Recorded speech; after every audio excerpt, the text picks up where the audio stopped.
assignments back for you today. I'll get those out at the end of class. If you have any questions on your current standing in the class, or even just have homework questions, obviously you guys have a full break for a full week's break for Thanksgiving, but I will be available at Skyline not only tomorrow but also Monday and Tuesday if that's convenient for you, and I'll be on email as well. We should finish off the fluids material today, and I'll post homework 11 shortly to be due after break sometime, and we should have 12 homeworks in total. So after we get back from break, I'll be giving 2 lectures on waves and having you turn around homework on that. Obviously the cycle on that will be a little bit shorter, so I'll try to talk about the most difficult or time-consuming stuff on waves right when we get back from break, and then save the easier stuff for that Thursday. And hopefully, if all goes well, we'll finish waves with the week after break. I'll give you a homework 12 on that stuff, and that will reserve the final week of class for Tuesday review and Thursday exam. So as you may recall, the final exam will be the last regularly scheduled lecture. Okay, any quick questions before we get started?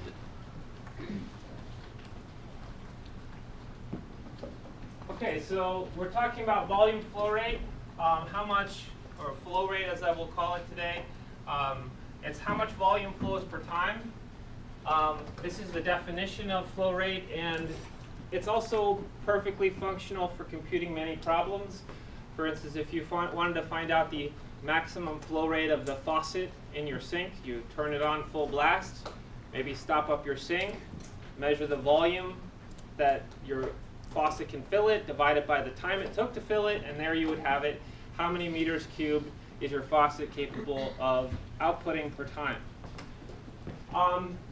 There is also an alternative formula for when the fluid is not pooling up, but it's just passing by, so you're counting it. So an example would be that instead of filling something, you might have a river or a blood vessel or something like that, and you're just watching the fluid pass by, and you want to have some way of counting it. So let's talk about that.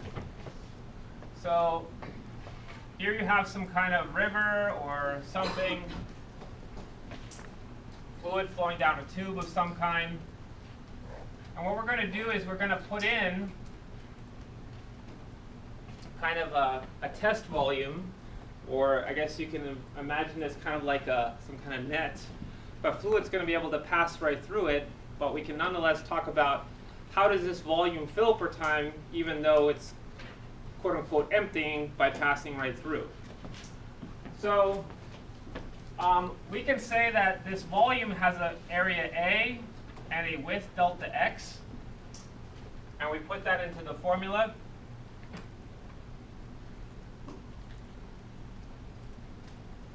A times delta x is the volume, and then we're just going to group the variables a little bit differently. I'll take that delta x and take it away from the area and put it into the time. The delta x over delta t is what? It's a speed, exactly. So an alternate way to describe the volume flowing per time is to multiply how fast that fluid is moving by the cross-section over which it's moving. So this is another alternate formula which I like to use for what I'll call flowing fluid. So instead of accumulating fluid, it's just flowing past. So there are 2 ways to increase how much volume is delivered per time. The first way, of course, is to have the fluid flow faster. So if you increase the speed, more volume will be delivered per time. But there is also a second way, and that is to simply increase the cross-sectional area of this fluid speed. So for instance, if you had a garden hose from which fluid was flowing out at 1 meter per second, and then you had a gigantic sewer pipe from which water was flowing across its entire cross-section at 1 meter per second, obviously the big sewer pipe is delivering more volume per time. Not because the fluid is moving any faster, but there's a much wider cross-section of it. So these are your two options for flow rate. You can choose one or both of them as needed for a given problem. And oftentimes for us, we will specifically combine them. If you remember, we take our fluid as being incompressible. Approximately incompressible fluid. So that's for liquid specifically, and what that again means is that the density is approximately constant. So the density of a fluid is not really negotiable if it's liquid. So the density of water, for instance, is 1,000 kilograms per meter cubed. It's not really something you can change. It's not like a gas where you can just make it more or less dense on a whim. That reminds me, by the way, let me give you a little bit of an aside, because there's something that I wish I had mentioned last time, but I forgot. So a little aside on pressure versus density. These are two things that are commonly confused with each other, and so I want to make it a special point to compare and contrast them. So for instance, if we have a body of water, we learned that the pressure increases with depth, but the density is approximately constant.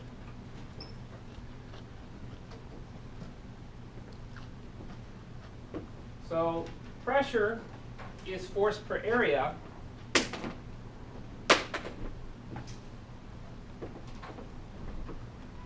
And density is just how much is contained, mass is contained in a particular volume. So this is force per area, and this is mass per volume.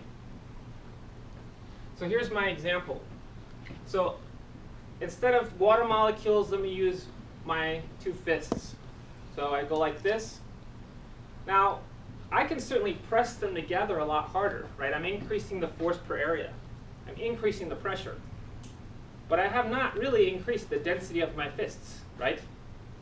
So my fists are still pretty much taking up the same exact volume, and they're the same mass.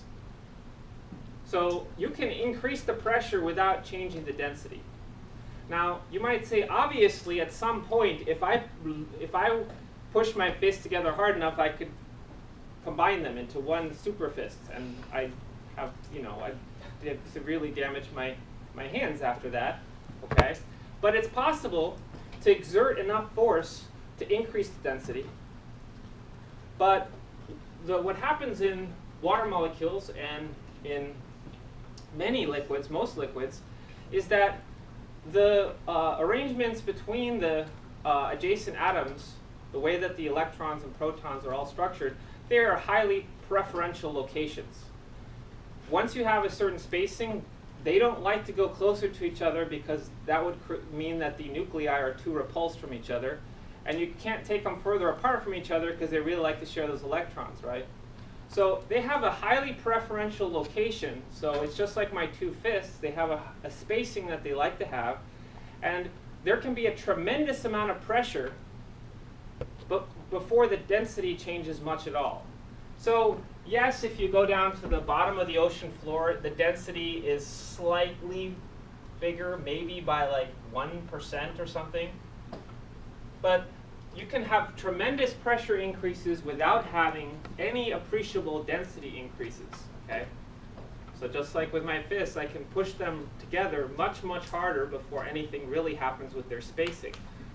This is not how it works. This is a liquid. But if you talk about gases, it's a different story. So for instance, if you look at the atmosphere, our atmosphere, if you go from space all the way down here to sea level, the pressure certainly does increase. We know that space, there's basically nothing, so its pressure is 0, and atmospheric pressure at sea level is about 100,000 pascals. But there, because we're working with a gas, not only does the pressure increase, but when the pressure increases, it also does push the gas molecules closer together, so the density is also increasing. So I think that's where people's confusion comes in between conflating pressure and density. They can track together, but in the case of a liquid, they don't really. Okay? So we can have tremendous pressure increases in a liquid without having any appreciable density changes. Okay? And that just comes into the fact that in liquid, the molecules are already settled about the spacing that they like, and they really don't want to change it, whereas gas, there's lots of empty space in between the molecules that can easily be taken up. Are there any questions on that? Okay, so let's focus on liquids. If we focus on liquids, we have to acknowledge that there is nothing we can really do to negotiate the densities. Let me, for instance, have a tube that narrows. I guess I don't need to draw a taper. I might as well just let it change abruptly. And there's no space, there's no gas, so it's filled with liquid. Water is coming in this end. I guess I'll call this section 1, so this is V1. And then this is section 2, and this is V2. So if water is incompressible, or any liquid is incompressible in our approximation, that means what goes in must come out. Which means that you can't put any more volume of water in one end until the same volume comes out the other end. Okay? So this is basically means that Q1 has to equal Q2. This sometimes gets a fancy name called the continuity equation. I don't know why that needs an equation. I like to call it the what goes in must come out equation. So what it's just simply saying is that you can't pack in any more water in there than there is already. It's going to come out the other side.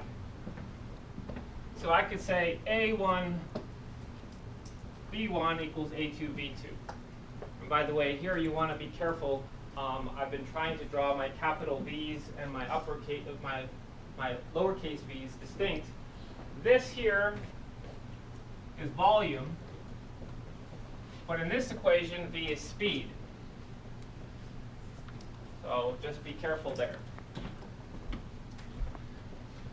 So something is going to have to give here, because obviously the cross-sectional area is going to be decreasing.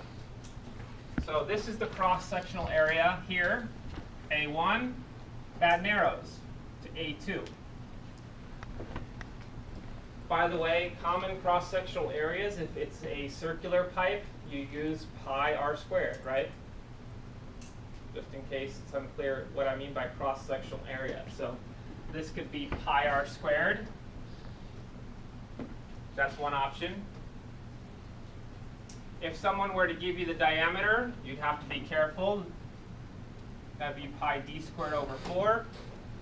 Maybe it's not a circular tube, maybe it's a rectangular one, then you'd have to use the length times width, right? Those are all just different common options. Okay. So in this case, whether we have a circular or square cross-sectional area, whatever, we can certainly agree that the cross-sectional area diminishes, and by the continuity equation, what has to happen to the speed of the fluid? It has to increase. So when the tube narrows, the fluid has to speed up. And conversely, if it widens, it has to slow down. Classic example of this right here, narrowing cross-sectional area, increasing the speed, would be finger on the end of a garden hose, right? So you have a garden hose, cross-sectional area is about that much or so. Water comes out of it, kind of falls at your feet. You're too lazy to walk all the way over there to water those plants, so you put your finger on the end, right? And spray out water faster. So basically you're blocking nearly the entire cross-sectional area. You've left just a little space between the edge of the hose and your finger. And if you decrease the cross-sectional area, you can make the fluid go faster and not have to walk all the way over there, right, to water those flowers. So finger on the garden hose, that's the classic example. Let me give you other another couple examples that may seem like they are exceptions, but they turn out to be, if you look at them a little more carefully, exceptions that prove the rule. Okay. So in blood flow, let's say that this was an artery. Okay.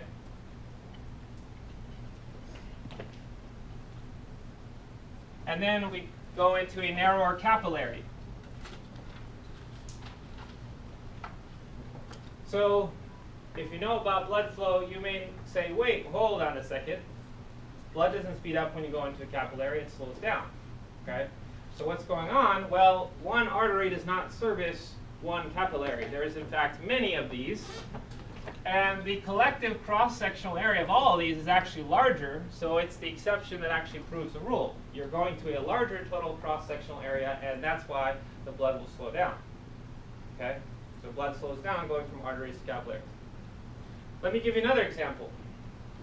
It seems like it's not agreeing with this, but it really is. Or at least there's something that we have to consider. So let's say that this right here represents 4 lanes of traffic, narrowing down to 1 lane of traffic. So you probably will say, wait a minute, when 4 lanes goes down to 1 lane, clearly traffic does not speed up. Okay, it slows down. So why is that? Well, you have to be really careful in making the analogy between traffic flow and fluid flow, because fluid is incompressible. Okay? You cannot change the spacing, whereas in traffic flow you easily can. So maybe one day you and all the other drivers on the road, we're just going to agree today is incompressible day. Okay? So you cannot change the space between cars under any circumstances. So what you'd have to do, if there are 4 lanes going along at 50 miles an hour, if there's ever construction or something where it narrows down to 1 lane, everyone just goes 250 miles an hour or something, and then you can maintain the space in between cars. Now that's not safe or smart, so something has to give, and of course what that something is that the space between cars gets absorbed, so suddenly you're bumper to bumper. Okay? So the error there is trying to conflate traffic flow because it's not incompressible. Okay? So we don't have a choice in the liquid. What goes in must come out, so it has to speed up. Now that can have implications on pressure, so that's the next thing we're going to do. If all that stuff that comes in has to come out the other side. So that's the next and final topic we're going to talk about, which is Bernoulli's principle. Are there any questions before I move forward to that? Okay, so let's do it.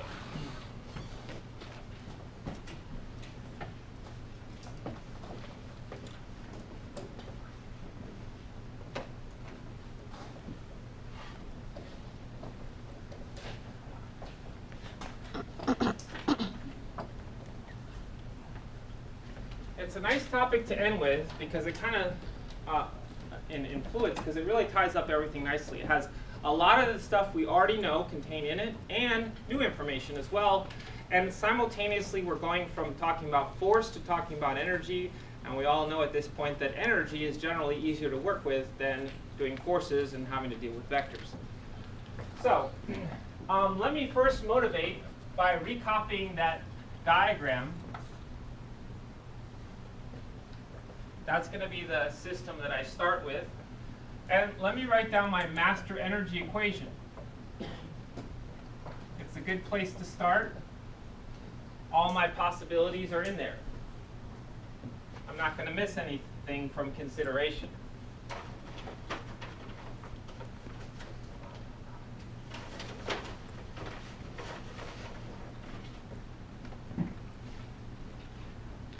So it's a good opportunity to take stock. What are all our mechanical energies?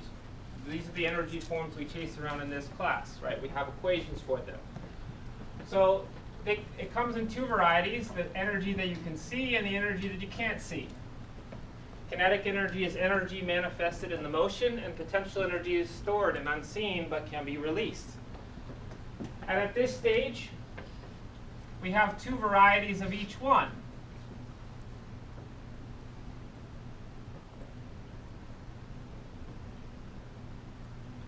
We have two different types of kinetic energy, translational and rotational. One of our most important cases was rolling, when we have to consider both of them. And then we have energy that's stored in gravity and energy that's stored in the spring. It's good to think about which of the four are relevant to your problem. There's at least one homework problem on your homework number 10 where you have to consider them all. Okay?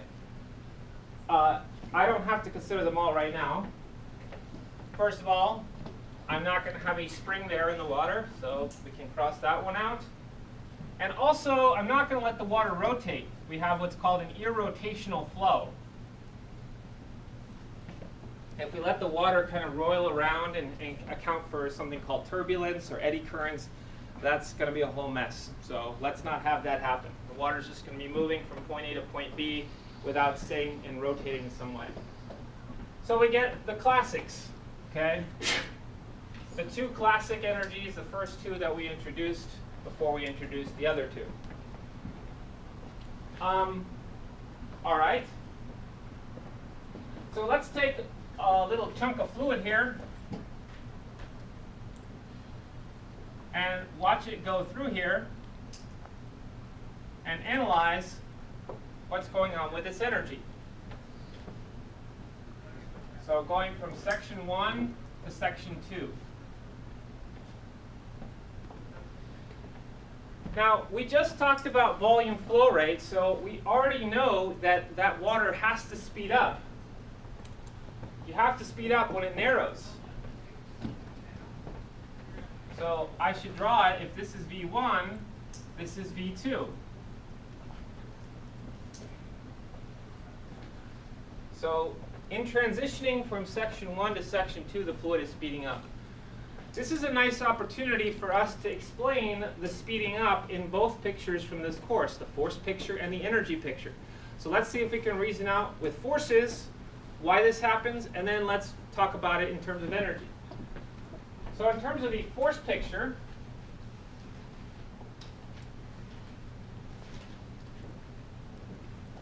if you want to go faster, you have a rightward velocity that's increasing. What is going to have to be the direction of the acceleration? Right. Same way, right? You speed up, same way. So the velocity is to the right, so the acceleration is going to have to be to the right. So what's the direction of the net force on that chunk of water? Same direction always as the acceleration. As goes the net force, so goes the acceleration.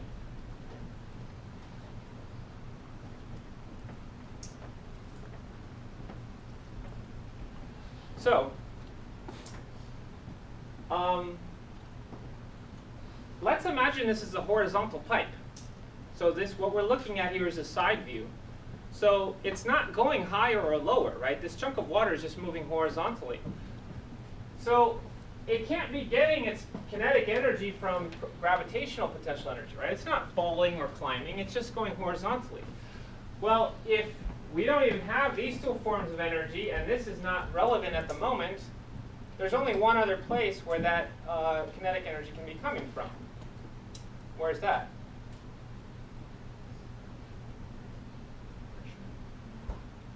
It's this thing, right? So there's something else pushing on it, a non-conservative force doing non-conservative work. What is this? Well, this chunk of water is not alone in the universe. Okay? It has all this water behind it and all this water ahead of it. And that is what basically applies a pushing force. We already calculated how much force that is. Our expression for that force, just as a reminder, was P1 minus P2 times A. This is now your non-conservative force. Because this chunk of water has a bunch of water behind it saying, hey, get a move on, we want to go too. As well as, of course, water ahead that says, hey, quit crowding us, we're trying to move as fast as we can. So this chunk of water is acted upon by its environment. So I've already been kind of talking about the energy picture. Let's talk about energy. So if something speeds up, what happens to its kinetic energy? Increases. the kinetic energy of translation will increase. And if that's the case, is the non-conservative work plus or minus? Plus, right? Because positive non-conservative work adds mechanical energy to the system. And if we want to calculate what it is, we just use work. Remember, for non-conservative works, we just got to use the old-fashioned way. There's no better way than F delta X cos theta, right?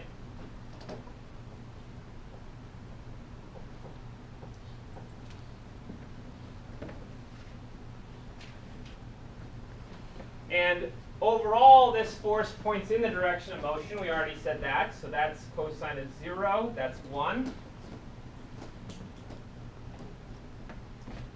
And basically, I'll just go ahead and plug in my culprit. This is my force that's doing this. And so I take the force and calculate